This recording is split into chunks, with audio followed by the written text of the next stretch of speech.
Hello and welcome to another edition of the First Pitch podcast on Pitcher List.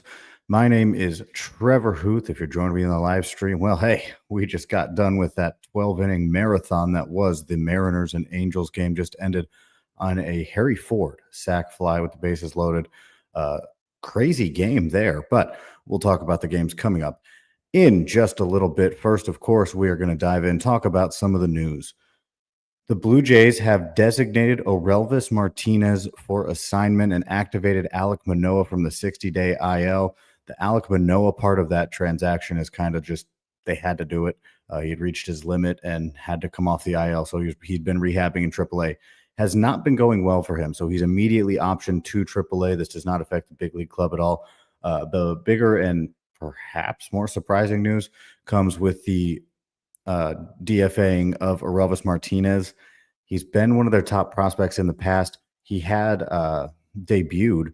Of course, he had his 80-game suspension back in 2024 and just never quite put it together this year, hitting sub 200 and a 28% strikeout rate. So not the guy that he has been in the past, and we'll see if another team takes a chance on him. It seems pretty likely that they would, unless things are too far gone. Moving on, a week ago, the Diamondbacks lost Lourdes Gurriel Jr. to a torn ACL, so he's obviously going to be missing the rest of the season. Well, there's a timetable now that has come out. They expect him to miss 9 to 10 months while recovering from the surgery. This roughly, we're still very far out, but this roughly places him back around the second half next year, thinking maybe June or July of next season. Again, that's without any setbacks or, depending on how things go. That's what it looks like right now, is a 9 to 10 month recovery period for Lourdes Gurriel Jr. and his torn ACL. Anthony Volpe has been struggling as of late for the Yankees, and it's come out that he's been playing through a partial labrum tear that was discovered back in May. He got a cortisone shot at the All-Star break. They expect him to keep playing on it, I guess. He's been giving up some time to Jose Caballero at shortstop, but I guess we'll see how the rest of the season goes. He's going to get him an MRI once the season is over, and more information will likely be known then. Ryan Weathers has returned from the injured list, and he did pitch yesterday. We'll talk about his performance. And the Marlins have DFA'd Seth Martinez to make room.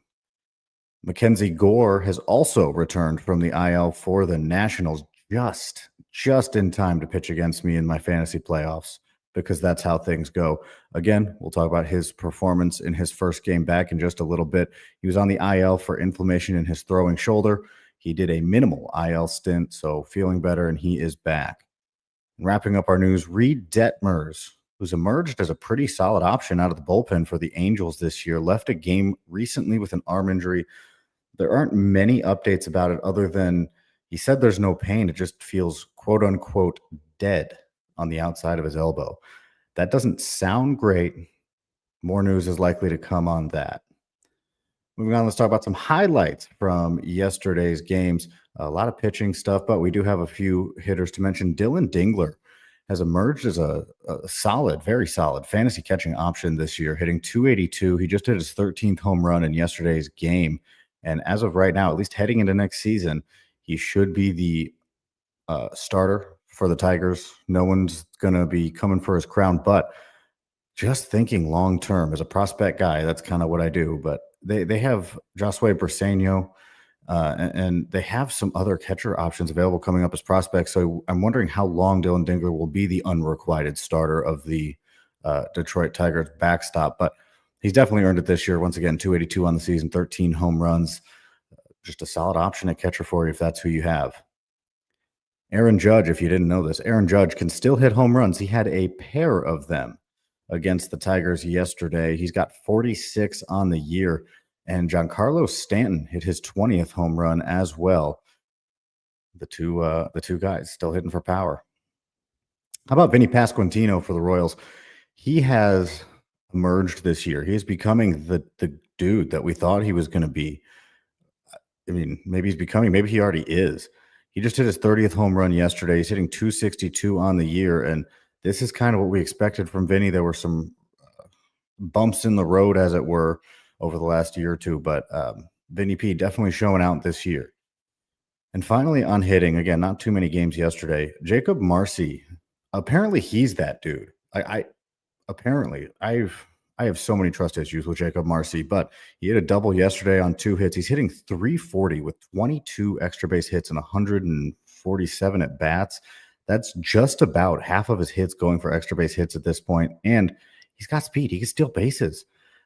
I don't know how to value this guy because he had been such a player of extremes as a prospect. He'd have a really good year, or he'd have a really good month. He'd have a really good 2 months. And then he would just barely be able to hit 100 or 200 for a month or two or for a full season. Like, he had just been so far on one end or the other of the extreme scale that Jacob Marcy is just a hard guy for me to value, but he's definitely going to be an interesting pick heading into drafts next year. He's earned some really good respect and some really high picks next year for sure, but I just don't know if that's something I can go and I don't know if I could pay that price next year in drafts. Anyway, that's a long time away, and I don't need to think out loud on this podcast. Let's move on. Going into some starting pitching, Cam Schlitter struck out 7 Tigers over 6 innings, allowing a run and walking 2. He has some loud stuff, and it's shown through a little bit this year, and definitely going to be interesting into next year. He's got a 3.05 ERA through 56 innings in 11 MLB starts. For the Padres, Randy Vasquez, he's known for his low strikeout performances. Well, not yesterday. He put together his best game of the season, scattering 4 hits and struck out 9 batters across 6 shutout innings. And his curveball must have been working for him in that one. Lots of strikeouts. Good to see from Randy Vasquez, a guy who was in AAA not too long ago. He was performing at a level where they said, hey, we don't need him on our big league roster. Well, he's back and just did that. So that's pretty good. Jesus Luzardo reached double-digit strikeouts, fanning 10 over 8 innings. He also allowed 4 runs in that time, but Luzardo definitely getting those strikeouts working. That was helpful for those fantasy playoffs I was talking about. As I mentioned, Mackenzie Gore back in action after being activated from the IL. He allowed 2 runs and walked 2 through 5 innings in his return. He struck out 4. Ryan Weathers also coming back from injury in the IL. He threw 5 shutout innings, scattering 5 hits and striking out 4. So a couple solid performances from some guys who are returning from the injured list. Kevin Gausman, how about this performance? Complete game shutout. He threw 100 pitches, took him 100 pitches to do it, and he struck out 9, scattering just 2 hits and a walk. He's been solid all year. This was definitely more than solid. A great game from Kevin Gausman. Again, complete game shutout on 100 pitches. We've had a few this year. You just don't see complete games as much as you used to. Not to sound like an old head. It obviously makes sense in a lot of ways not to, but great to see. Always fun to see when a pitcher does that. Shane Smith threw 5 2/3 shutout innings for the White Sox. He struck out 4, and you know what? That's been a great Rule 5 pick. These Rule 5 picks usually are struggling when they first come up or just trying to find their footing, trying to find a role. Well, Shane Smith was thrown right into the rotation, and he has posted a 3.78 ERA. This was a guy who wasn't added to the 40-man roster for the Brewers. They left him unprotected, and the White Sox were like, okay, thank you. We'll take him. And he has lived up to that expectation of the first overall Rule 5 pick last winter, and maybe even beyond. This has turned out to be a great pick. We'll see if he continues it on into next year. But the way it looks right now, just good decision by the White Sox. And wrapping up our pitching, Bryce Miller for the Mariners struck out 11 over 5 2/3, allowing 4 earned runs. But I'll tell you, this is just good to see from Miller. Miller has had a rough year by all accounts, injuries, poor performances. So him to go out there and strike out 11, I expected more from him all year. I think he probably expected more from himself. The Mariners wanted more. This is, like the 4 earned runs necessarily, but this is definitely closer to what we were hoping to get from him, and maybe a good sign as you close out the season, heading into next year, that Bryce Miller may be on the trail for a comeback. You never quite know, but definitely good to see that level of strikeouts getting to 11 on the night, and that just a crazy game. 12 innings. It was a long one. And with that, we are going to take a quick timeout right now. When I come back, I will talk about some of the pitchers coming up today. I do appreciate you joining me. This is the First Pitch Podcast on Pitcher List. And welcome back to the First Pitch Podcast on Pitcher List. My name is Trevor Hooth. Thanks so much for being here. Talk news earlier, talk some highlights of hitting and pitching. Now, let's take a look at some of the games coming up today and see who's pitching. There's a few interesting names. I mean, fantasy playoffs, man, you got to find whatever you can find. Congratulations if you are in the playoffs. If your playoffs haven't started yet, well, you got to be getting close at least. I assume most have at this point. I'm in the second round of the league that I keep talking about, and I'm just hoping I'm tied heading into the weekend. Anyway, this is not about my league. Let's talk about some pitchers. Pablo Lopez is getting ready for his second start back since returning from the IL. He's going to be facing off against the Diamondbacks. His first time back, he struck out 4 and allowed 2 runs over 6 innings. So he's going to be looking for a good outing against the Diamondbacks. If there's ever a lineup, that might be the one. The Brewers pitching lab has been working for Quinn Priester, who they acquired via trade earlier this year. Priester started his career with the Pirates and then traded to the Red Sox and then ultimately the Brewers. And it's going pretty well. I mean, I don't think anyone expected this when they traded for him. I think maybe people thought he was just going to do a few spot starts until the Brewers rotation got healthy, but he's still in the Brewers rotation and we're in September. He's going to be taking on the Cardinals. He's sporting a 3.18 ERA through 39 2/3, 27 strikeouts over his last 7 innings. So he's not a strikeout monster by any stretch of the imagination, but he's putting together solid performances. And, this seems like he could be due for another one here in against the Cardinals today. So good for him, good for the Brewers getting whatever they need done with him. And he's looked pretty good all year. Looking through some of the pitchers that you might want to start, maybe Sandy Alcantara, maybe. He showed some signs of being back at one point. He put together 2 or 3 really good performances, or at least good performances that seem really good compared to what he's been doing for the entirety of the year. It's deteriorated a little bit lately. He's got a 4 ERA with 42 strikeouts and 45 innings. He's going to take on the Tigers, who have been not as good as the Tigers were at the beginning of the year, is I think the nice way to put it. But if he can do it, he's going to get you a good performance.